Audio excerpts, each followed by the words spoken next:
A string quartet played mid-measure, lively notes of a Viennese waltz echoing through Devonshire House's gilded ballroom when massive mahogany doors swung open. It began as a ripple, a few turned heads, a whispered gasp, a sudden stillness spreading like frost over a pond. Then, music abruptly faltered. A lead violinist dropped his bow. 300 of London's most powerful aristocrats fell utterly silent. Silas Blackwood, Duke of Harrington, stood by a champagne tier, a crystal glass slipping from suddenly numb fingers to shatter on marble floors. There she was, Genevieve. She was someone he had brutally discarded exactly 1 year ago.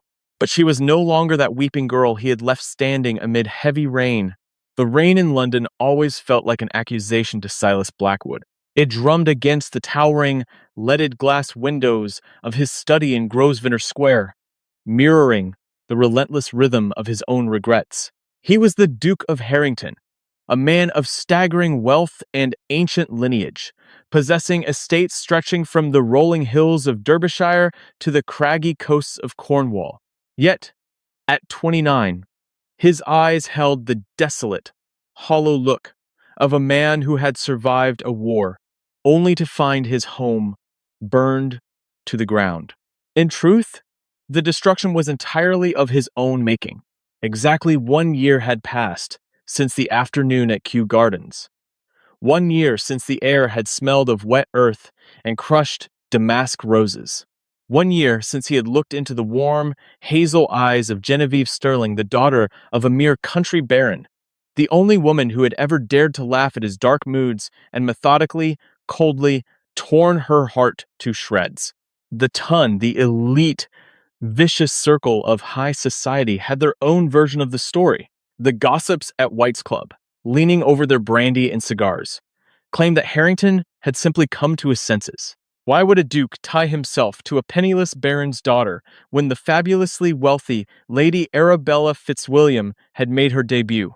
Beau Brummel himself had reportedly quipped that Genevieve was a charming porcelain teacup, wholly unsuited for the heavy silver service of a dukedom. But the truth was a jagged, poisoned secret that Silas kept locked in the darkest vault of his mind. His late father, the former duke, had not just been a gambler, he had been a traitor. A secret ledger detailing vast amounts of British gold smuggled to French operatives during the Napoleonic conflicts had fallen into the hands of Arabella's father, the Earl of Westcott. The Earl's terms had been absolute. Silas would marry Arabella to merge their estates and secure her a ducal coronet, or the ledger would be delivered to the crown. The Harrington name would be destroyed, his family stripped of their lands, and his younger brother, Lord Henry, would face a life of ruin and exile. So, Silas had made the ultimate sacrifice upon the altar of duty. He had met Genevieve at Kew. He had watched her run toward him, her face alight with the innocent joy of a woman expecting a marriage proposal. Instead, masking his agony with an impenetrable veneer of aristocratic ice, he had delivered the fatal blow. "You must understand, Miss Sterling," he had said, forcing the words through a throat that felt lined with broken glass. "A summer dalliance is one thing, but a duke must look to the future of his line. Lady Arabella and I are to be married. I wish you well." He could still hear the sound. She made a soft, broken intake of breath, like a bird striking a pane of glass. She hadn't screamed. She hadn't cried. She had just looked at him as the light died in her eyes, turning away to walk alone into the gathering storm. Silas had married Arabella 3 weeks later. It was a union born of blackmail and steeped in misery. Arabella, frail and plagued by a persistent cough, was oblivious to her father's extortion. She had passed away from consumption a mere 6 months into their marriage, leaving Silas a widower. He was free from the Earl's leverage, as the ledger had been burned upon the marriage settlement, but the freedom tasted like ash. He was legally unbound, yet spiritually shackled to the ghost of the girl he had destroyed. "You are staring at the rain again, Silas." A voice cut through the dimness of the study. Lord Henry, Silas's younger brother, stood in the doorway, impeccably dressed in evening attire. Henry was everything. Silas was not. buoyant, untroubled, and painfully unaware of the price his brother had paid for his carefree existence. "I am contemplating the weather, Henry," Silas murmured, not turning from the window. "A wholly British pastime." "You are brooding," Henry corrected, stepping into the room and pouring himself a measure of scotch from the crystal decanter. "And you are attempting to find an excuse to avoid the Duke of Devonshire's ball tonight. It won't work. William Cavendish personally requested your presence. Half of Parliament will be there. You cannot remain entombed in this house forever. Your mourning period for Arabella has officially ended." Silas closed his eyes. The mere thought of a ballroom, the suffocating heat of hundreds of wax candles, the cloying scent of heavily perfumed dowagers, the predatory gazes of matchmaking mothers made his chest tighten. "I have no desire to parade myself before society, Henry. Society does not care about your desires. It cares about your attendance," Henry countered gently. He paused, his voice softening. "Silas, it has been a year. Have you heard anything of her?" Silas's jaw tightened. "Do not speak of her." "She vanished," Henry pressed, ignoring the warning. "After the engagement was announced, her father took her back to Somerset. But I heard whispers at Boodle's. Her father passed away in the winter. The Baron's estate was entailed away to a distant cousin. She was left with nothing, completely destitute."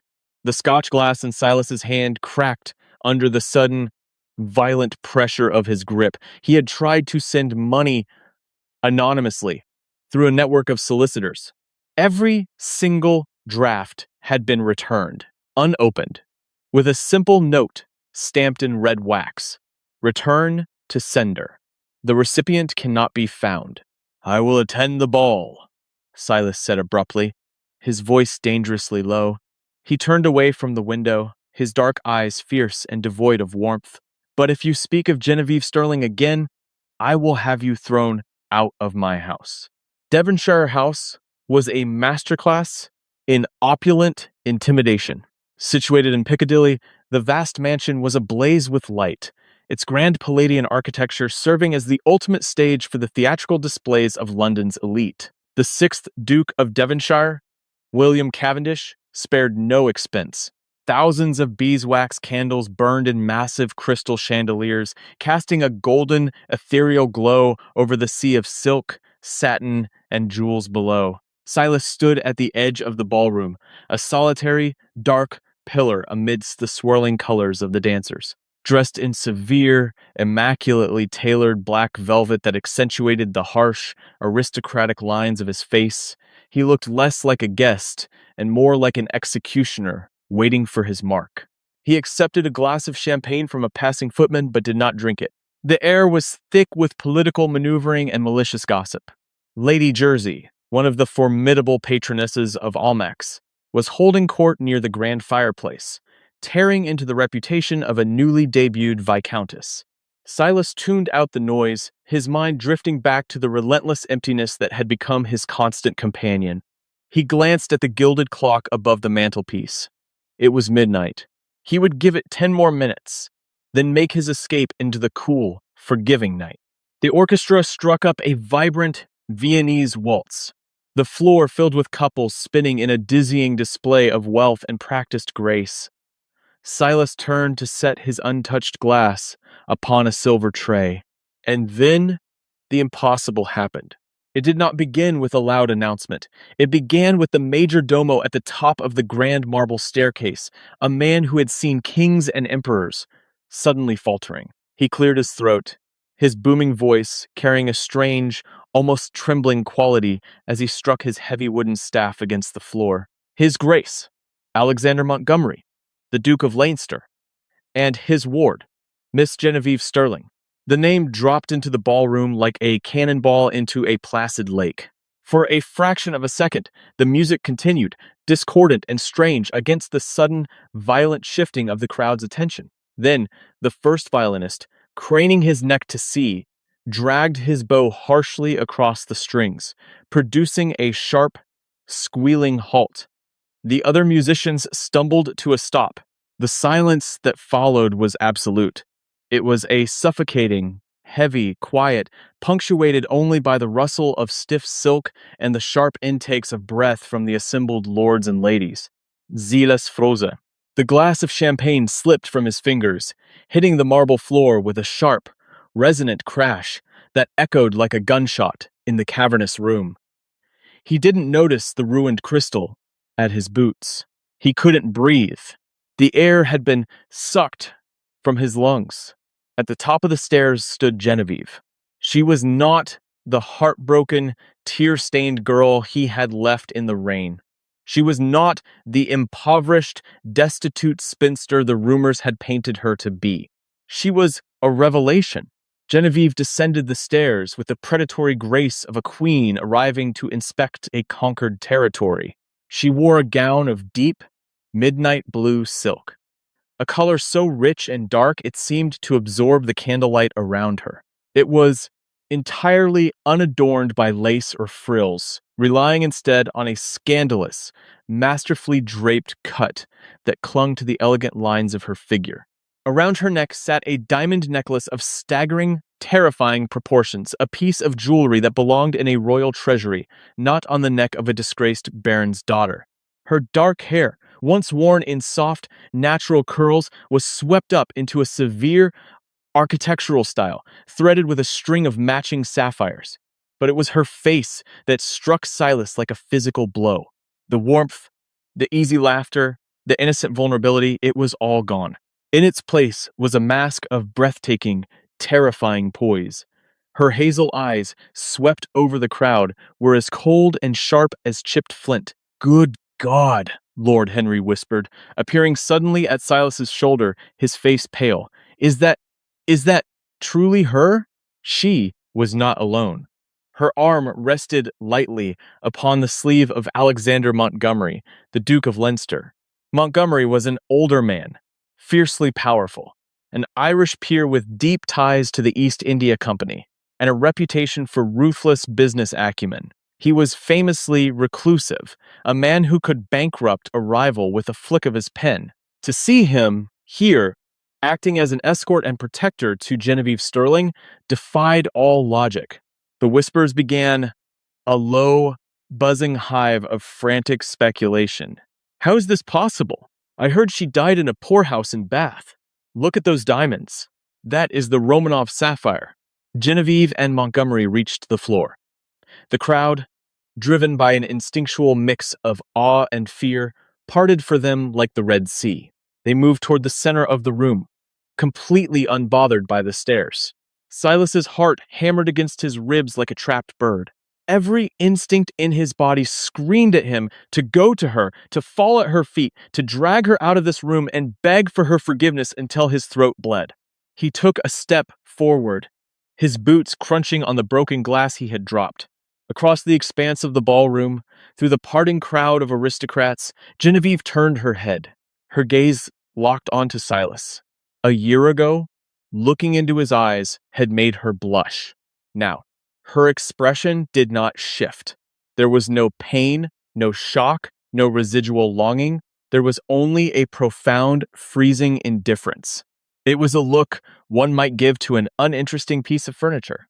She held his gaze for 3 agonizing seconds, letting him feel the full weight of her dismissal, before turning her head back to Montgomery with a faint, perfect smile.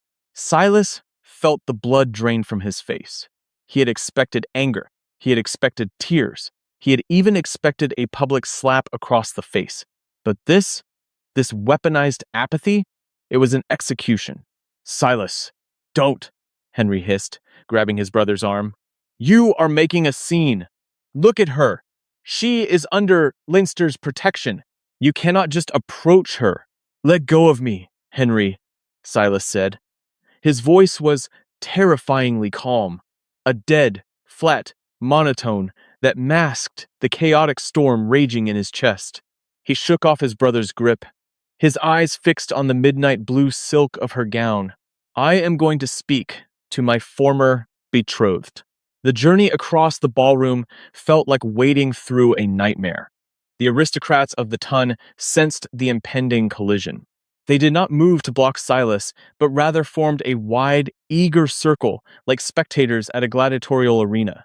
Lady Jersey actually lifted her lorgnette to her eyes, her lips parted in anticipation of the scandal of the decade. Genevieve had stopped near the tall, arched windows overlooking the moonlit gardens. The Duke of Leinster was engaged in a quiet conversation with the Prime Minister, Lord Liverpool, leaving Genevieve momentarily standing alone. She was examining a painted fan, her movements slow and deliberate. Silas stopped 3 paces from her.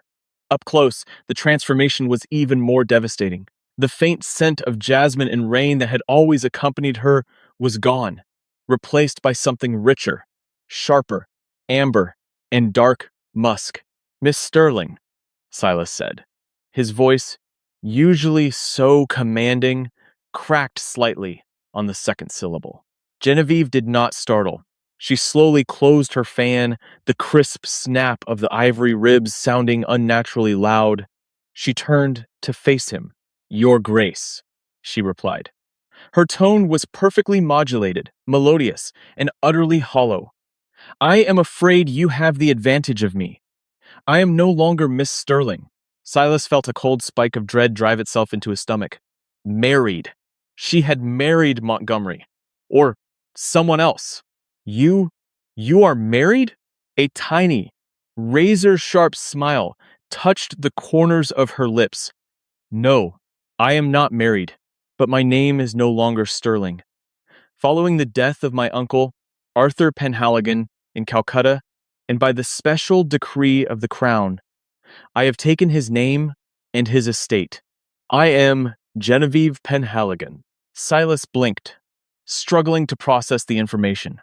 Arthur Penhaligon, the legendary East India merchant. The man was rumored to have amassed a fortune that could rival the Bank of England, trading in spices, silk, and shipping lines.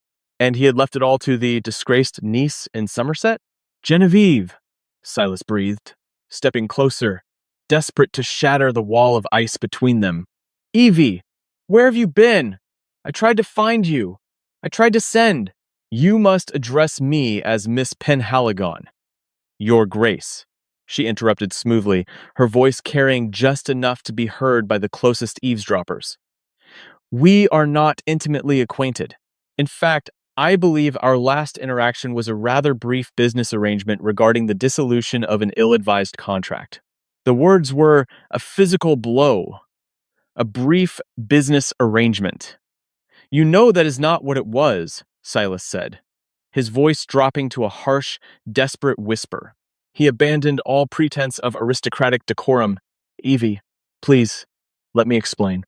You do not know the truth of what happened that day at Kew. You do not know why I had to marry Arabella." "Oh, but I do," Genevieve said softly. Silas froze. "What?" Genevieve took a single step closer to him. The scent of amber wrapped around him, intoxicating and lethal. She looked up into his eyes, and for a fleeting moment, Silas saw the ghost of the fire that used to burn there. But it was no longer warmed by love. It was fueled by vengeance. "I know everything, Silas," she murmured, her voice a velvet threat meant only for his ears. "I know about your father's gambling. I know about the treason.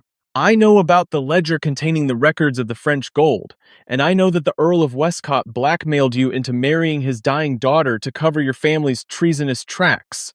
Silas felt the floor tilt beneath his feet. How could you possibly know that?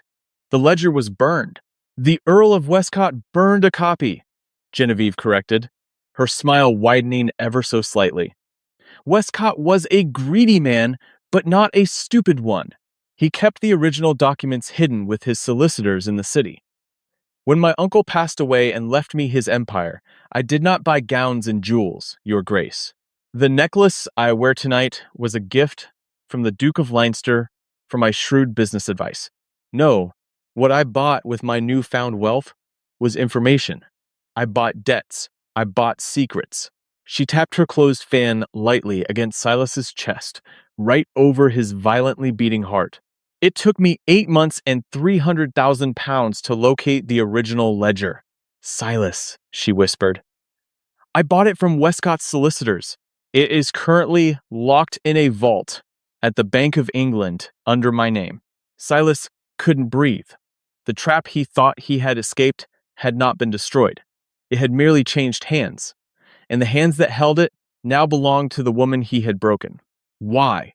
He choked out, staring at her in horror and a twisted, desperate awe. If you know the truth, if you know I was forced to abandon you to save my family from the executioner's block, why do you look at me with such hatred? I did it to save Henry. I did it because I had no choice. I do not hate you for saving your brother, Genevieve replied, her voice dropping to a chilling, dead calm. I do not even hate you for marrying Arabella. You were a duke, protecting your bloodline. It was a mathematical equation of survival. She stepped back, the polite, indifferent mask slamming back into place. Then why? Silas pleaded, uncaring that half the room was watching the Duke of Harrington looking like a man begging for his life. Genevieve's hazel eyes locked onto his, and in that moment, he saw the deep, unhealed scar he had carved into her soul. Because you didn't trust me enough to tell me, she said, her voice finally trembling. Just a fraction, betraying the shattered girl beneath the diamond-crusted heiress. You let me believe I was worthless.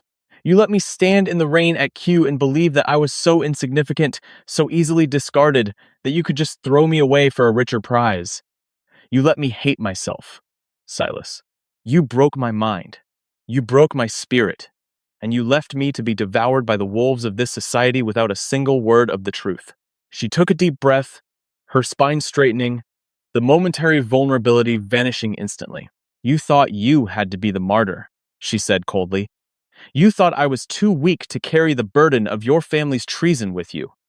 Well, Your Grace, you are about to find out exactly how strong I am. Before Silas could respond, the Duke of Leinster stepped up beside Genevieve, offering his arm. Is everything well, my dear? The older Duke asked, his sharp eyes darting towards Silas with a clear, unspoken warning. Perfectly well, Your Grace, Genevieve said loudly, turning her back on Silas without a second glance. The Duke of Harrington and I were just reminiscing about history, but I find dwelling on the past to be a rather tedious affair. Shall we go to the card room? I have a sudden urge to play for high stakes. Silas stood, rooted to the marble floor, surrounded by the whispers of 300 people, watching the only woman he had ever loved walk away. He was not just heartbroken, he was utterly, completely ruined. And for the first time in his life, he knew he deserved it. The card room of Devonshire House was a sanctuary for vice, cloaked in heavy crimson velvet and thick with the acrid, masculine scent of imported Cuban cigars and spilled port. Here, fortunes that had taken centuries to build were routinely dismantled in the space of an hour over the turn of a painted pasteboard. Tonight, however, the usual boisterous laughter and drunken bravado were conspicuously absent. The atmosphere was strung tighter than a garrote. Word of the encounter in the ballroom had spread with the speed of a cholera outbreak. By the time Silas pushed through the double doors, the high-stakes faro table in the center of the room was already surrounded by a suffocating ring of spectators. At the head of the table sat Genevieve Penhaligon. She looked entirely at ease in the masculine domain, a predator resting in the tall grass. The Duke of Leinster stood sentinel behind her chair, a silent, imposing specter of wealth and Irish fury. Opposite Genevieve sat Lord Alvanley, a notorious profligate and one of the finest card players in Europe, currently looking rather pale as he stared at the mountain of ivory chips resting near Genevieve's slender, silk-gloved hands. Silas did not hesitate. He moved through the crowd, his broad shoulders parting the onlookers, until he reached the single empty chair at the table. He pulled it out, the wooden legs scraping harshly against the floorboards, a sound that made several gentlemen flinch, and sat down directly across from the woman who held his life in her hands. I believe this seat is untaken, Silas said. His voice was rough, stripped of its usual aristocratic polish. Genevieve did not look up from the cards she was shuffling. Her hands were incredibly deft, the rings on her fingers flashing under the low-hanging chandelier. The stakes at this table are ruinous, Your Grace. Are you quite certain you can afford the loss? Deal the cards, Miss Penhaligon, Silas replied, his dark eyes fixed relentlessly upon her face. The dealer, a nervous-looking Frenchman, began to turn the deck. Pharaoh was a game of raw chance and nerve, a fitting battlefield. For the first 30 minutes, the play was agonizingly silent. Silas bet recklessly, throwing thousands of pounds onto the green baize with a total disregard for the wealth he was hemorrhaging. He was not playing to win money. He was playing to force her to look at him, to break the terrifying porcelain mask of indifference she wore. But Genevieve played with the cold, mechanical precision of an executioner swinging an axe. She matched his bets, raised them, and systematically stripped him of his chips without ever meeting his gaze. You play with a surprising lack of self-preservation tonight, Harrington, Lord Alvanley muttered, mopping his brow with a linen handkerchief after folding a particularly disastrous hand. One might think you were actively trying to empty your vaults. My vaults are of little consequence, Alvanley, Silas said softly, his eyes still locked on Genevieve. I am merely paying a debt that is long overdue. Genevieve paused. Her fingers, which had been resting lightly on a stack of ivory chips, went perfectly still.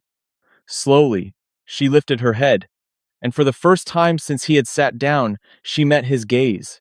The hazel eyes that had once looked at him with such unbridled, radiant adoration were now twin voids of calculating frost.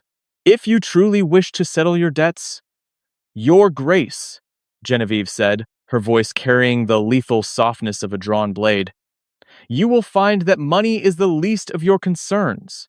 She gestured to the dealer to pause the game, reaching into a small, beaded reticule that rested on the table beside her. She extracted a thick sheaf of folded parchment papers, bound tightly with a black silk ribbon. I mentioned earlier that my uncle's inheritance allowed me to purchase certain assets, Genevieve continued, her voice conversational, though the silence in the room was so profound that one could hear the fire crackling in the hearth. I did not limit my acquisitions to the City of London's hidden ledgers. She untied the black ribbon. It slipped over her knuckles like a dying snake. She slid the stack of papers across the green baize until they came to rest precisely in front of Silas. What is this? Silas asked, a new, colder dread settling heavily in his chest. Those, Genevieve said, leaning back in her chair and folding her hands in her lap, are the accumulated vowels and promissory notes of your younger brother, Lord Henry. Silas felt the blood drain entirely from his face. He reached out with a slightly trembling hand and unfolded the top paper. It was a debt for £8,000, signed in Henry's sprawling, careless script. The next was for £12,000, the next for £5,000. He has been terribly reckless at Boodles and the far-flung gaming hells of Street James over the past year, Genevieve explained, her tone dripping with mock sympathy. Grief over his beloved sister-in-law's passing, perhaps? Or merely the arrogance of a second son who believes his duke of a brother will always clear his accounts? I purchased every single one of them over the last 4 months. Their combined total is staggering, in excess of £150,000. A collective, horrified gasp rippled through the ring of spectators. It was a sum that could cripple even a dukedom. It was debtor's prison for Henry. It was public, undeniable ruin. You targeted him, Silas whispered, the betrayal burning like acid in his throat. You knew I was protecting him. The ledger, the marriage to Arabella, it was all to keep Henry from the block. And you hunted him down anyway. I did not force him to gamble, Silas, she countered, her voice finally cracking like ice under pressure, revealing a flash of the raw, blistering anger beneath. I merely bought the rope he was already using to hang himself. You saw fit to decide my fate for me a year ago. You decided I was too weak, too poor, too inconsequential to stand by your side when the storm broke. You played God with my life. She stood up, her midnight blue gown rustling loudly in the dead silence of the room. She leaned over the table, her face inches from his, the scent of amber and dark musk suffocating him. You thought the ledger was your only vulnerability, she hissed. for his ears alone.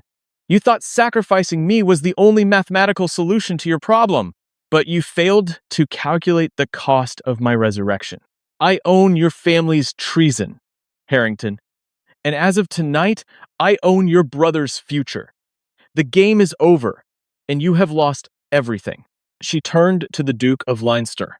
I find the air in here suddenly foul, Your Grace. Will you take me home? With pleasure, my dear, Montgomery replied, offering his arm and casting a look of profound pity mixed with disgust at Silas. Silas sat frozen at the faro table, his hands resting on the stack of his brother's ruin. He did not move as Genevieve swept from the room, leaving him surrounded by the whispers of London's elite, utterly dismantled by the woman he loved. The rain had returned to London, a torrential, punishing downpour that washed the soot from the cobblestones of Park Lane. Silas stood on the front steps of number 14, an imposing, white stuccoed mansion that Genevieve had recently purchased with her uncle's East India fortune. He was soaked to the bone, his black greatcoat heavy with water, his hair plastered to his forehead. He had not slept. He had not eaten. He had merely sat in his study, staring at Henry's debts until the rising sun had cast a sickly gray light over his shattered life. He raised the heavy brass knocker and let it fall. It took 3 attempts before the door was opened by an immaculate, severe-looking butler. The man took one look at the drenched, wild-eyed Duke of Harrington and immediately moved to block the entrance. I am sorry, Your Grace, the butler said in a crisp, unyielding tone. Miss Penhaligon is not receiving callers today. I am not a caller, Silas growled, his voice a gravelly rasp. He stepped forward, using his sheer physical size to force the butler to step back. I am a man who is going to see her, whether she is receiving or not. You may announce me, or I will tear this house apart room by room until I find her. The butler hesitated, recognizing the dangerous, feral edge of a man who had absolutely nothing left to lose. Before he could call for the footman, a voice drifted down from the sweeping mahogany staircase. Let him in, Bates. Silas looked up. Genevieve stood on the landing. The theatrical armor of the midnight blue gown and the Romanov sapphires was gone.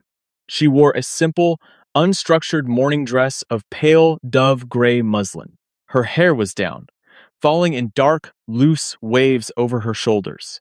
In the muted light of the overcast morning, she looked devastatingly like the girl he had left in the rain at Kew Gardens. The illusion struck Silas like a physical blow to the chest.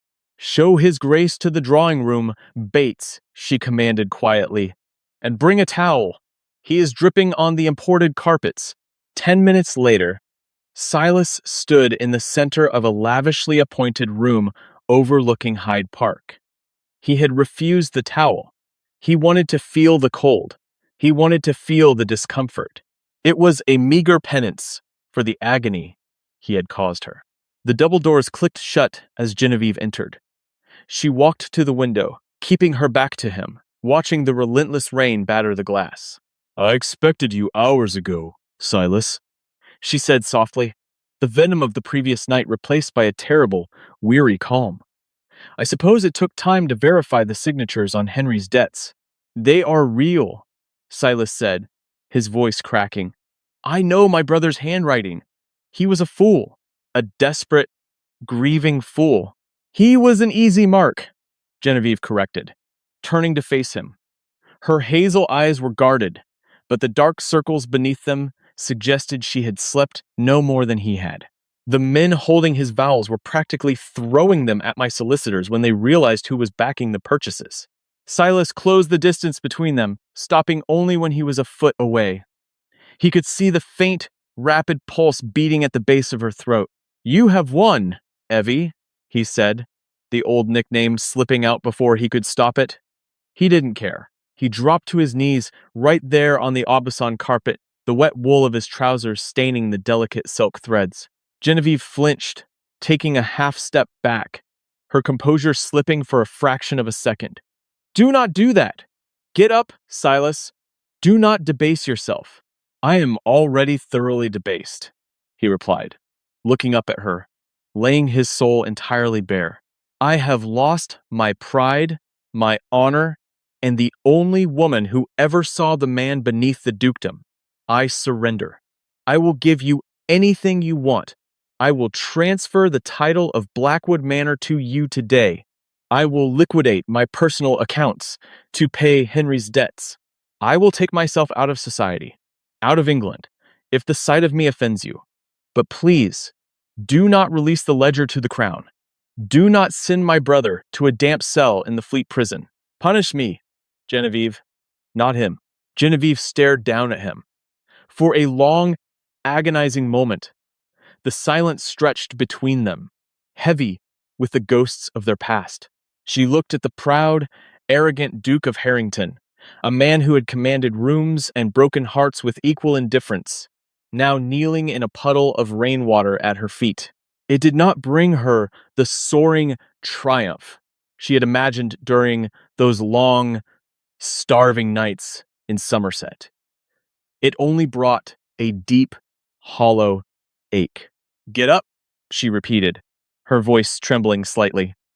When he didn't move, she reached out and grabbed his lapels, forcing him to his feet with a surprising strength. She let go of him instantly, as if the touch burned her.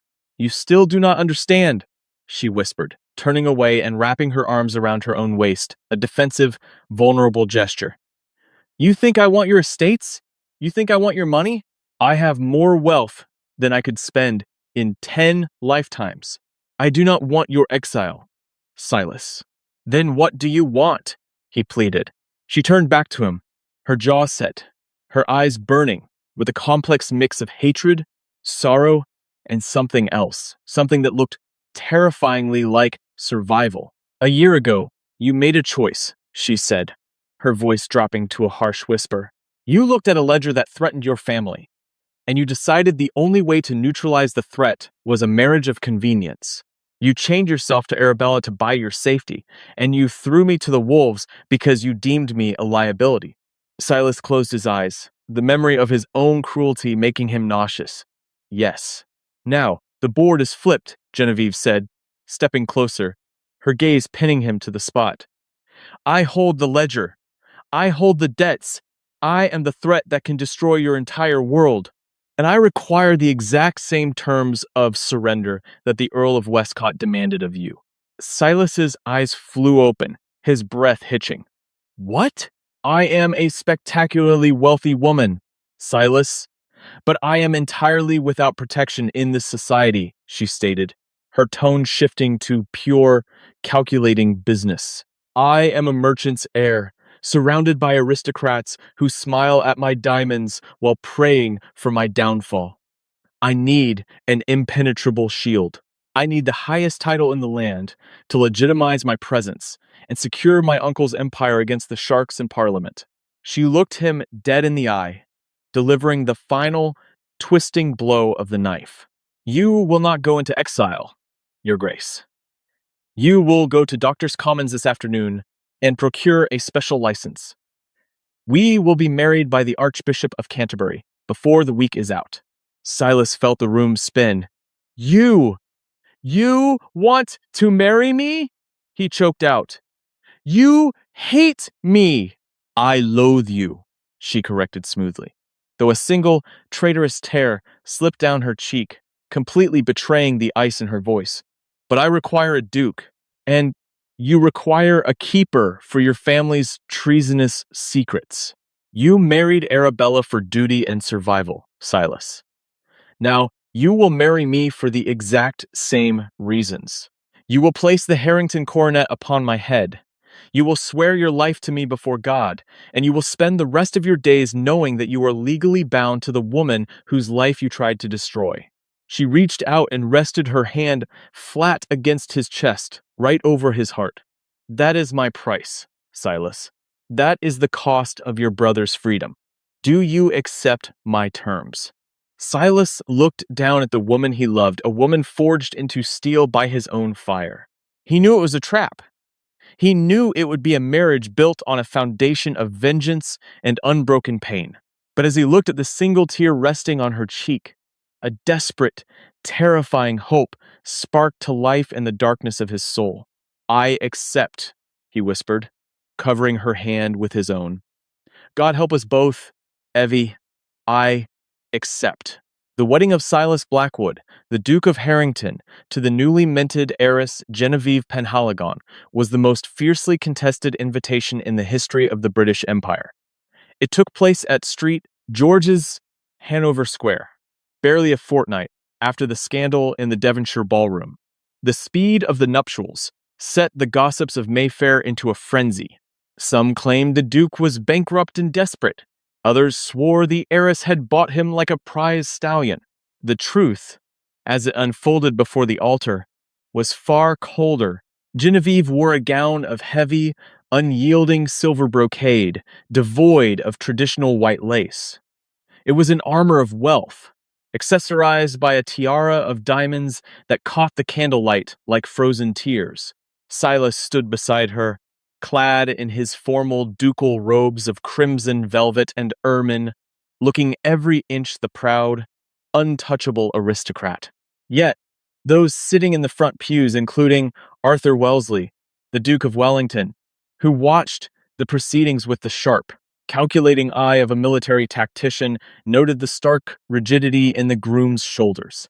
Archbishop Charles Manners Sutton presided over the ceremony, his sonorous voice echoing off the vaulted ceilings. When it came time for the vows, Silas did not look at the archbishop. He turned fully to Genevieve, his dark eyes intense, stripped of all their usual arrogance.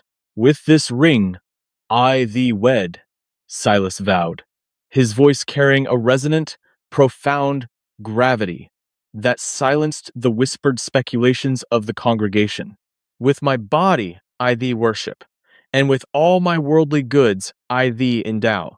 Genevieve met his gaze, her hazel eyes unblinking. She allowed him to slide the heavy, ancient gold band of the Harrington Duchesses onto her finger. Her own vows were spoken with perfect melodic diction, but they carried the unmistakable chill of a contract being sealed. They were bound. The ledger was safe. Her brother was safe. And they were both entirely, hopelessly trapped. The carriage ride back to Grosvenor Square was suffocatingly silent. The rain, a constant companion to their tragedy, battered the roof of the lacquered carriage. Silas sat opposite his new duchess, watching the city lights flicker across her impassive face. When they arrived at the ducal mansion, the staff was lined up in the grand hall to greet their new mistress. Genevieve accepted their curtsies and bows with the practiced grace of royalty, dismissing them with a wave of her gloved hand. She turned to Silas at the base of the grand staircase. "I have instructed your housekeeper, Mrs. Fairfax, to prepare the Duchess's suite in the East Wing," Genevieve stated coldly, not meeting his eyes. "I understand your chambers are in the West Wing. That arrangement will suit us perfectly. You have your title, Silas. I have my protection. I bid you good night." She turned to ascend the stairs, but Silas moved faster. He stepped in front of her, blocking her path, his massive frame casting a long shadow over her silver gown. "No," Silas said softly. The single word was laced with a desperate, unyielding iron. Genevieve's eyes flashed with sudden, blinding anger. "Step aside, your grace. Do not think that this ring gives you the right to dictate my movements or claim my company. We made a bargain. We made a bargain to protect my brother and secure your standing," Silas agreed, his voice dropping to a harsh, ragged whisper. "But I did not marry you simply to be your warden, Genevieve, and I will not spend the rest of my life locked in a war of silence with the only woman I have ever loved." "Love?" Genevieve let out a sharp, bitter laugh that echoed harshly in the cavernous hall. "You do not know the meaning of the word. You loved your pride. You loved your family name. You sacrificed me upon the altar of your precious ledger. Do you think I wanted to?" Silas roared, the agonizing restraint of the past year finally snapping. He grabbed her by the shoulders, not to hurt her, but to ground her, his eyes blazing with a tormented fire. Do you think I did not die 1,000 deaths that day at Q? Do you think I did not contemplate putting a pistol to my own head every single night I shared a house with Arabella? He let go of her abruptly, running a trembling hand through his dark hair, pacing away before turning back. You hold the ledger, Genevieve. You hold the proof of my father's treason, Silas said, his chest heaving. But what your vast East India fortune failed to purchase was the entire truth. My father did not smuggle French gold out of greed. He was a pawn. Genevieve froze, the anger in her eyes faltering, replaced by a sudden, sharp confusion. A pawn? The records are clear. His signature is on every transfer to the Bonaparte operatives. His forged signature, or his coerced signature, Silas corrected bitterly. He closed the distance between them again, his voice dropping to a low, urgent murmur. My father was a degenerate gambler. Yes, but he was no traitor. The man orchestrating the smuggling ring, the man who actually took the French bribes and forced my father to sign those ledgers under threat of exposing a scandal that would have ruined my mother, was the Earl of Westcott. Genevieve stared at him, the color draining from her face. Arabella's father. Yes, Silas hissed. Westcott was the architect of the treason. When the war ended and the Crown began investigating, Westcott needed a scapegoat. He framed my father, keeping the original ledger as leverage. When my father died, Westcott turned his sights on me. He demanded I marry Arabella, not just to elevate her status, but to ensure that I could never, ever move against him. If I exposed him, he would release the ledger, and the Harrington name and Henry's life would be destroyed alongside his. Genevieve's mind raced, the tactical brilliance that had built her empire suddenly reevaluating the entire board. And Arabella? Arabella knew nothing, Silas said, his voice softening with a heavy, exhausted sorrow. She was a dying girl used by her father to chain me to his sinking ship. When she died, Westcott lost his leash on me. I thought I was free, but I couldn't find you. And I couldn't clear my father's name without the original ledger, which Westcott had hidden. He looked at her, his dark eyes shining with an unshed, agonizing grief. I did not abandon you because you were weak, Evie. I abandoned you because if Westcott had realized you were my true weakness, he would not have just ruined you socially. He would have had you killed. I broke your heart to save your life. The grand hall of Grosvenor Square fell deathly silent.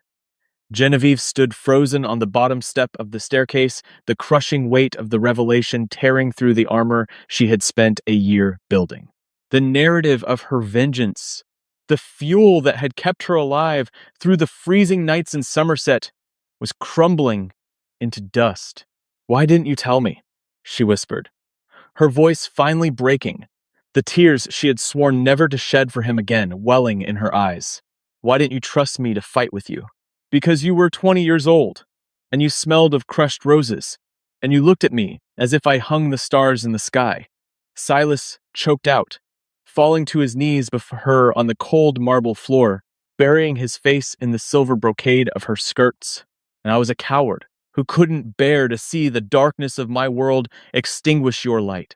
The war between the Duke and Duchess of Harrington ended not with a treaty, but with a shattering of glass. The ice that had encased Genevieve's heart cracked, and the vengeance she had clung to dissolved into a profound, shared grief. But grief alone could not rewrite history. The danger remained. The next morning, the heavy mahogany doors of Silas's study were locked from the inside. The fire roared in the hearth, casting flickering shadows over the massive oak desk where the infamous ledger now lay open. Genevieve sat in Silas's leather chair, her brow furrowed in deep concentration, while Silas leaned over her shoulder, their physical proximity a tentative, fragile truce. Westcott is dead, Genevieve murmured, tracing a line of ink with a slender finger.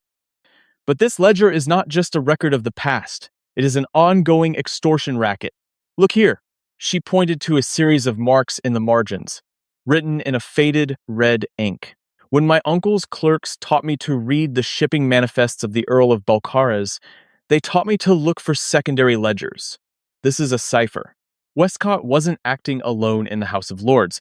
He was paying off other peers to look the other way while the French gold moved through the ports. Silas leaned closer, inhaling the scent of amber and musk that had haunted his dreams. He examined the red ink. These aren't just dates. They are coordinates. Naval coordinates. And these initials. His blood ran cold. C. S. M. H. Good God. Charles Stanhope. Matthew Howard. They are sitting members of the Privy Council, and they are the men who have been quietly attempting to buy Henry's gambling debts from my solicitors for the past month, Genevieve realized, her eyes widening. They weren't trying to ruin Henry.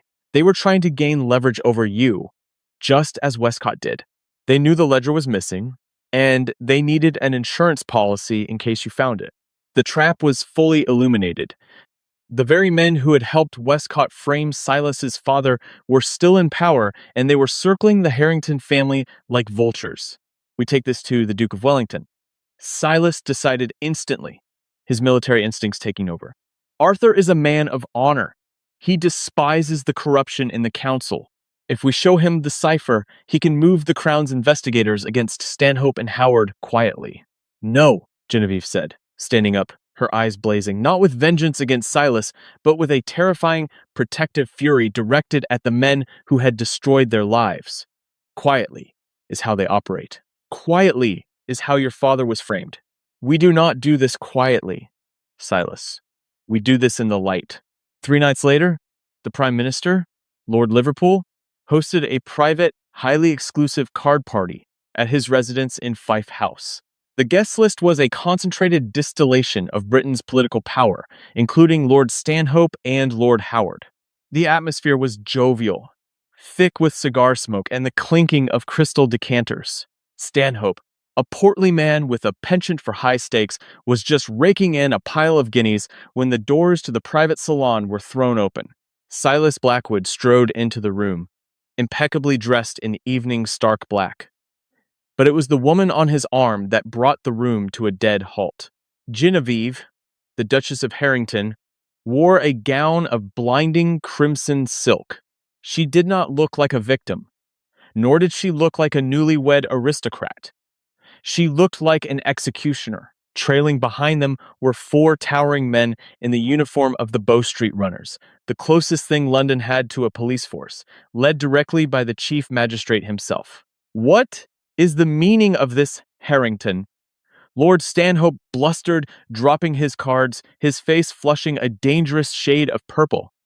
This is a private gathering. It was, Silas said, his voice ringing with absolute, crushing authority. He stepped aside, allowing Genevieve to step forward. Genevieve held a thick, leather-bound book in her hands, the ledger.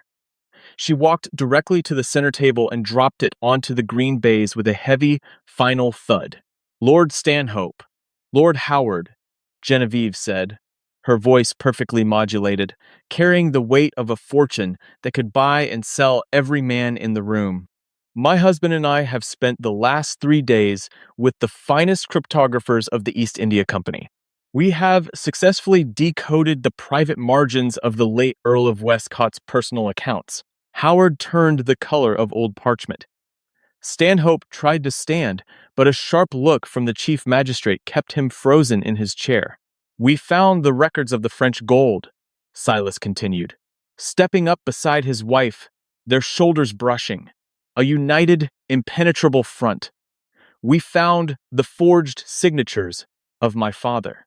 And, most interestingly, we found the disbursements made to both of your private accounts in exchange for diverting the naval patrols off the coast of Cornwall in the winter of 1812. This is an outrage! It is a forgery! Stanhope shrieked, looking desperately toward the Prime Minister. Liverpool, you cannot allow this madness. They are trying to cover up the old Duke's treason. The only treason being exposed tonight is yours, Stanhope, Lord Liverpool said coldly, stepping out from the shadows near the fireplace. He looked at Silas and gave a brief, respectful nod. Silas and Genevieve had not gone to Wellington. They had gone straight to the top. armed with undeniable proof and the sheer financial backing of the Penhaligon Empire. The Crown has verified the cipher, gentlemen, the Prime Minister stated. You will accompany the magistrate quietly, or you will be dragged out in irons. The choice is yours. The arrest was swift and devastating. As Stanhope and Howard were escorted from the room, stripped of their dignity and their power, the remaining lords stared at the Duke and Duchess of Harrington in stunned, terrified awe. They had walked into the lion's den and slaughtered the beasts without breaking a sweat. Silas turned to Genevieve. The mask of the cold, calculating heiress was gone. The harsh lines of vengeance that had aged her beautiful face had melted away. She looked up at him, her hazel eyes shining with an overwhelming, breathless relief. He did not care that the Prime Minister of England was watching. He did not care about the whispering aristocrats. Silas reached out, cupping her face in his large, warm hands, and kissed her. It was not a polite society kiss. It was a desperate, consuming, claiming an apology, a vow, and a reclamation of the soul he had thought he had lost forever.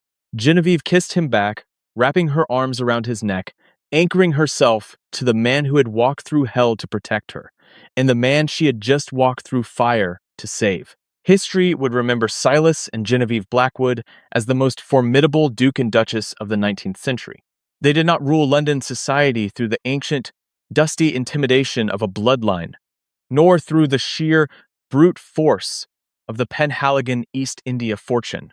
They ruled through an unbreakable, forged-in-fire partnership that no scandal could touch and no rival could fracture. Their estates flourished. Their brother Henry was reformed under Genevieve's strict, unforgiving financial tutelage, and the Harrington name was completely exonerated. Yet, the true testament to their legacy was not found in ledgers or parliamentary records. It was found in the ballrooms of Mayfair. For the rest of their long, fiercely devoted lives together, whenever the Duke and Duchess of Harrington appeared at the top of a grand staircase, the orchestra never needed to be told to soften. The sheer gravity of their presence commanded it, and as they descended hand in hand, the room would inevitably, respectfully, fall perfectly silent.